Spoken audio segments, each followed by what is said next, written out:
My mother spent the last 6 months of her life warning me about a man who didn't exist.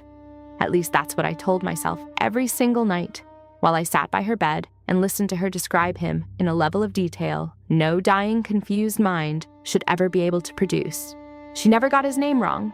She never got the sound of his footsteps wrong. And on the night she finally stopped breathing, I heard those exact footsteps for myself, directly above my head, in a sawtone I had never once heard creak in 29 years of living in that house. Before I tell you what happened after that, and I promise you, it gets far worse than footsteps. If this is your first time here, hit subscribe, because I document real accounts sent to me by people who lived through things they still can't explain. And drop a like right now if you're the kind of person who checks the locks twice before bed. I want to know where you're watching this from tonight. Comment your city or your country. I read every single one of them. My name is Della Winthrop. I grew up on 60 acres of wheat and soybean land in a part of the country where the nearest neighbor is a 40-minute drive and the nearest hospital is worse. My father died when I was 19, and by the time I turned 34, it was just me and my mother, Constance, alone on land that had belonged to our family for 3 generations. Caring for someone with Alzheimer's is its own kind of grief. You lose them slowly, in pieces, long before their body actually gives up. Most days, my mother didn't know what year it was. Some days, she didn't know who I was. But there was one thing she never, ever forgot. No matter how far the disease had eaten into her mind, the man in the attic. I dismissed it for months. Doctors told me this was normal, that dementia patients often fixate on intruders, on people watching them, on someone in the house who isn't really there. It's a common symptom. It has a name. It's supposed to be meaningless. But my mother didn't just say, "There's a man upstairs." She said his weight on the floorboards was uneven, heavier on his left side.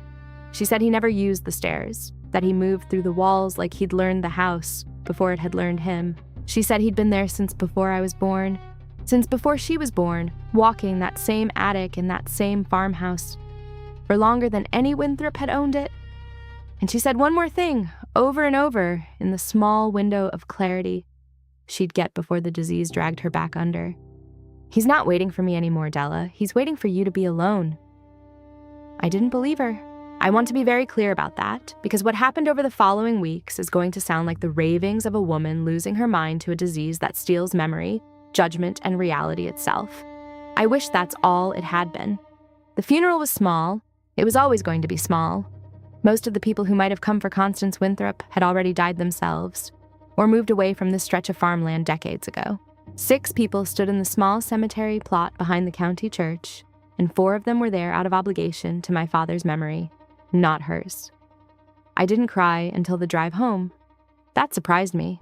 I'd spent months preparing for this moment, rehearsing it almost, and when it finally came, I just felt hollow, like something had been scooped out of my chest and left open to the air.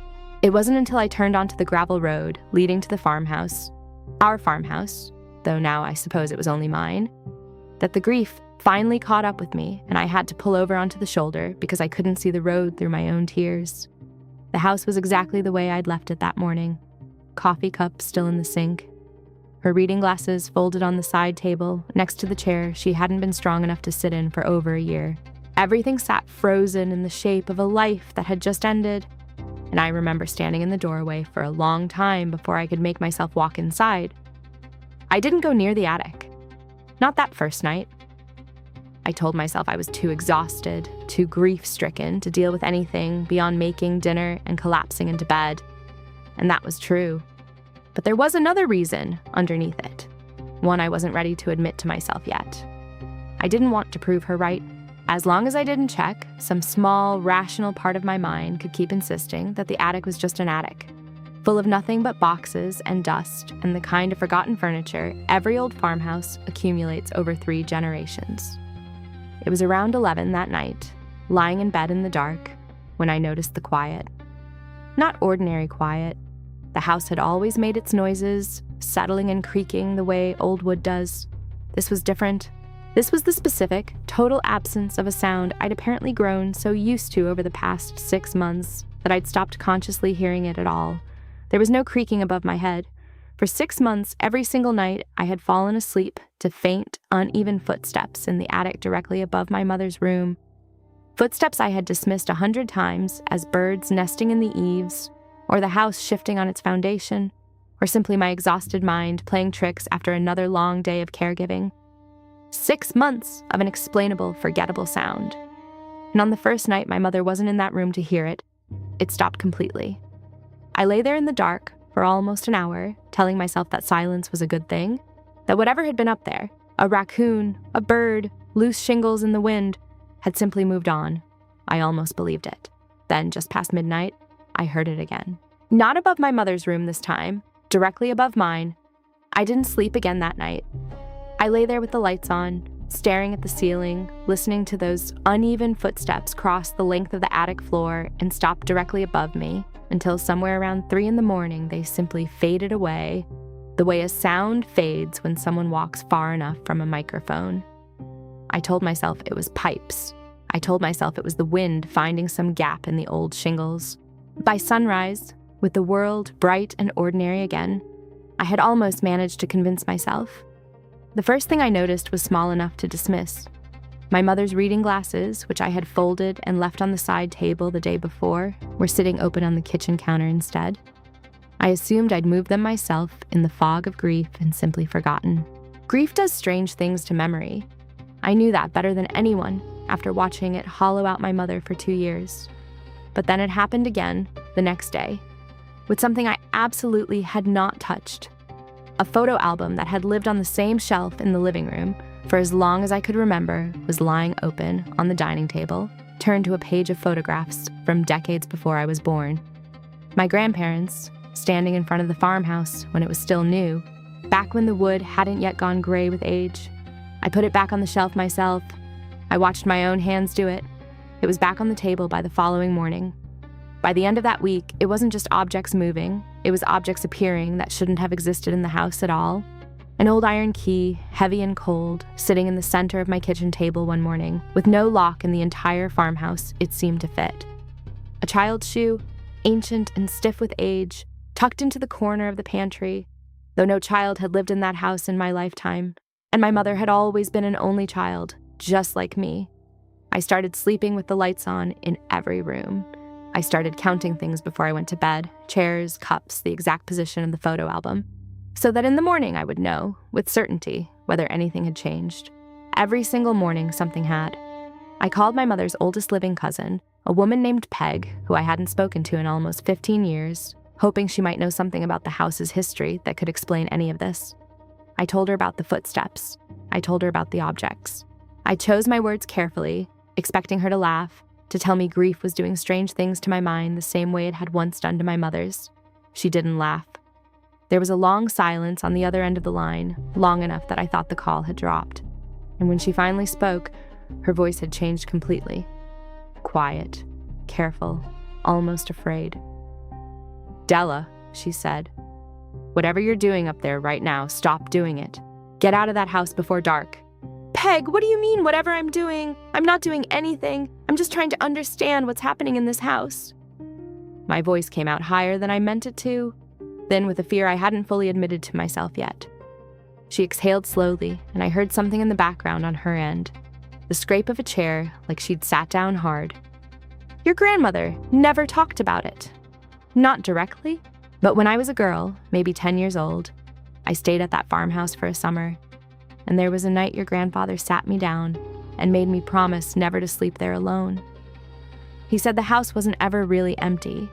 He said something had been on that land since before the Winthrops built on it, before anyone built on it, and building the house hadn't put it there. It had just given it walls. "Given it walls," I repeated, my mouth dry. He said it doesn't come from anywhere. It doesn't want anything you can give it. No deal, no bargain, nothing you can bury or burn to make it leave. It's just old, Della. Old and hungry in a way that has nothing to do with hunger like we understand it. And it pays attention. It watches who's alone in that house, and it waits for the ones who stop believing anyone's watching back. "Peg, what happened to my grandfather? Did he..." "He died in that house," she said quietly. So did his father before him. Everyone always said it was their hearts. Maybe it was. A pause, heavier this time. "Della, listen to me very carefully. You need to leave tonight, not tomorrow, not after you pack. Tonight, right now, before..." The line went dead mid-sentence, not with the click of a normal disconnection, but with a sudden, total silence, as if the call had been swallowed rather than dropped. I stared at the phone in my hand, at the screen showing no bars where a full signal had been seconds before, and felt something cold settle into my chest that had nothing to do with the temperature of the room. I tried calling back immediately. Nothing. No ring, no voicemail, not even an error message. Just silence pressed against my ear, the kind of silence that felt less like an absence of sound and more like something actively listening on the other end. I walked to the window, phone still useless in my hand, and looked out at the fields stretching toward the tree line, gold and endless in the late afternoon light. The sun was still up. I had hours before dark, I told myself. Hours to pack a bag, get in the car, drive to town, and figure out the rest from somewhere that wasn't this house. That's when I noticed the sun wasn't where it should have been for 4 in the afternoon. It was already low against the horizon, bleeding orange into the wheat, casting shadows twice as long as they had any right to be. Somehow, without me noticing, without any explanation I could find in the ordinary logic of time passing, it was almost dusk. I didn't stop to question the impossible math of the sky. I moved.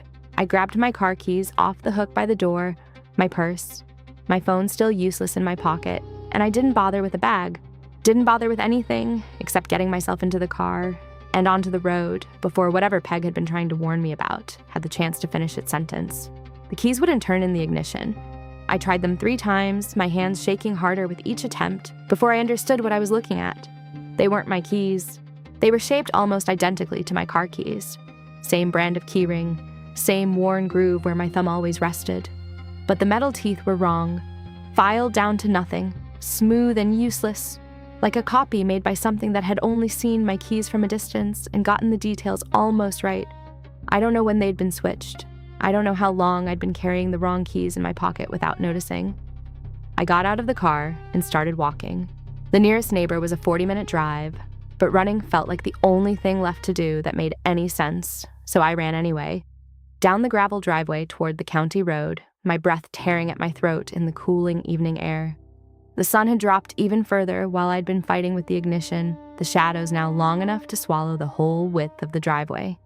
I made it maybe half a mile before I heard it behind me. Not footsteps. Something heavier than footsteps, moving through the wheat field alongside the driveway at a pace that matched mine exactly, no matter how fast I pushed myself. A rhythm just slightly wrong, a fraction too slow on one side, the same uneven weight my mother had described 100 times without me believing her. I didn't look. I have never regretted a decision more than I regret every second I spent not looking. Because not looking meant not knowing how close it actually was, and the not knowing was its own kind of torture. Then, without warning, the sound stopped being beside me and became directly in front of me. I don't know how it got there. I didn't see it move. One moment the sound was 30 feet to my left, cutting through wheat that shouldn't have made a sound heavy enough to hear over my own ragged breathing. And the next moment something was standing on the driveway ahead of me, close enough that I had to stop running or run straight into it. I still can't describe it the way I want to.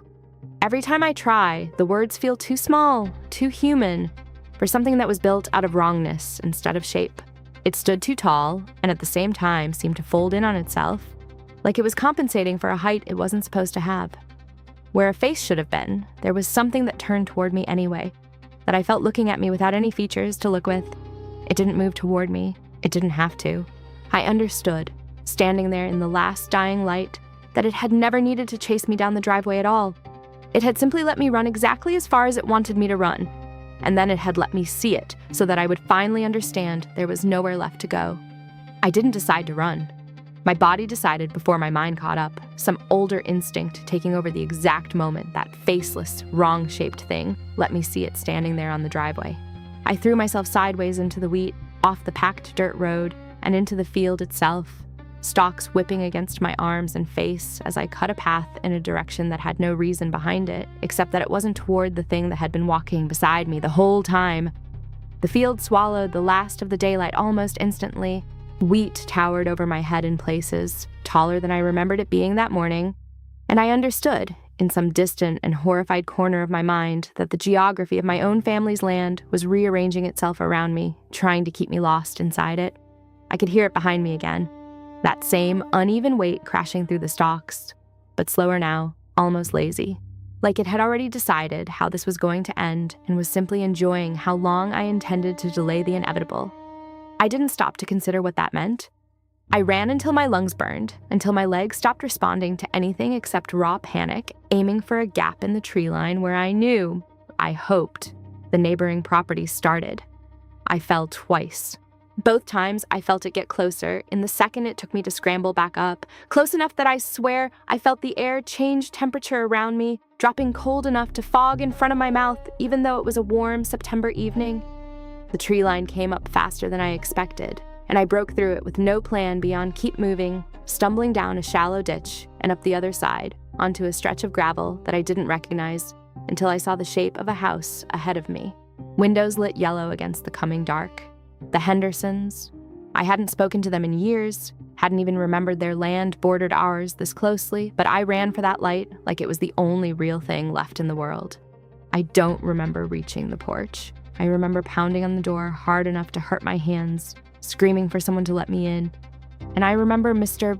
Henderson's face when he opened it, pale and stricken, like he already understood exactly what kind of thing might come running out of the Winthrop fields after dark. He pulled me inside and threw the deadbolt himself. We stood at the window together, the two of us, watching the tree line at the edge of his property. Nothing came out of it.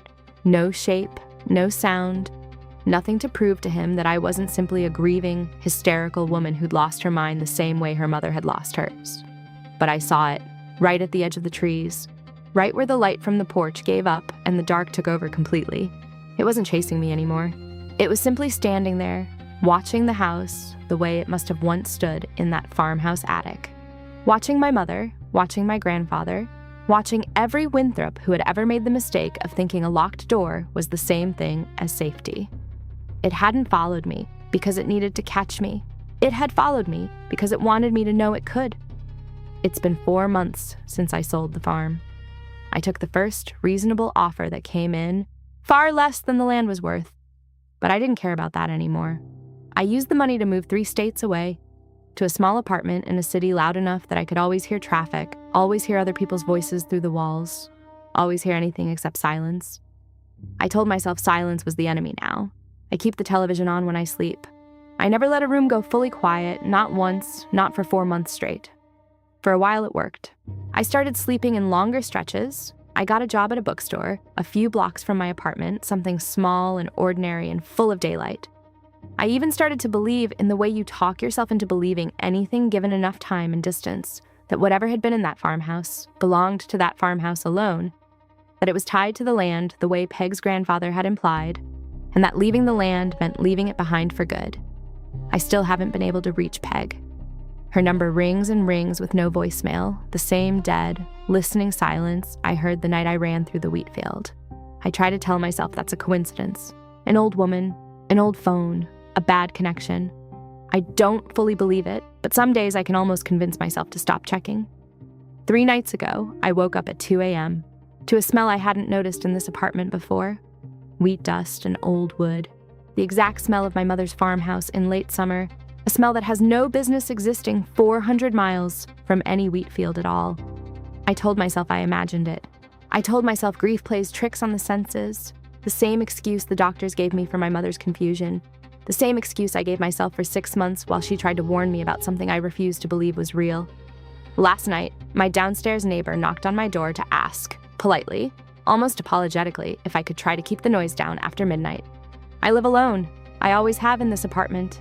I was asleep when she said someone was walking back and forth above her ceiling for almost an hour. Slow, uneven, heavier on one side than the other. I haven't told her what that sound means. I don't think I ever will. If the story kept you up thinking about what's really in the walls of the places you call home, hit that like button right now. It genuinely helps this channel grow. And if you haven't already, subscribe, because I share real accounts like this one every single week. Tell me in the comments, would you have run through that field, or would you have stayed and tried to fight? I want to know where you're watching from tonight, and I want to know if you'd have made it out at all.